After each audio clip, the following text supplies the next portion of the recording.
হাতটা এবার ছাড়ো, এদিকে একটু সরো। এত চুমু দিলাম তাও চাইছো আরো? আমার খুব আহ্লাদ, কিছুতেই মিটছে না স্বাদ। তুমি তো আমার সোনাটা, তাও আবার পুরো নিকাদ। অনেক হয়েছে আজ, বাড়িতে আছে কাজ, এবার আমাকে ছাড়ো, ঠিক করে নি সাজ। ভালো লাগছে না ছাড়তে, ইচ্ছে হচ্ছে আদর করতে। আমার কাছে তো এরকমই, সারা জীবন থেকে গেলে পারতে। বাজে বকো কম, বেশি হয়েছে দম। বয়ফ্রেন্ডে সব শুনলে না, বানিয়ে দেবে আলুর দম। বাজে বকে যত, চিন্তা করো না তো, প্ল্যান একটা ঠিক বানিয়ে নেবো আমাকে করার আগে থেতো। প্লেন মানে ছাই পিটিয়ে করে দেবে কাই। জিম করা মাসাল, হেভি স্ট্রং গাই। যতই হোক শক্ত, আমি তোমার ভক্ত।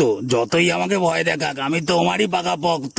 অনেক হলো বেলা, আর করো না রেলা। এবার বাড়ির থেকে যাই, দেরি হচ্ছে মেলা। কি গো নন্দিনী, একে তো আগে দেখিনি। কে তুই? বল, নালে খুলে দেবো তোর চিটকে নেই।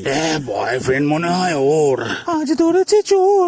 তোর সাথে আমি কথা বলছি, এই দিকে ঘর। লজ্জা লাগে গো ঘুরতে, ভালো লাগে গল্প করতে, তাই তো একটু বেরিয়েছিলাম ওর সাথে এদিক ওদিক চড়তে। এ তো পুরো মিষ্টি, এ করবে না ফষ্টি নষ্টি। 2 নম্বরই কেস ধরা পড়লে না, উদ্ধার করে দিতাম 14 গোষ্ঠী।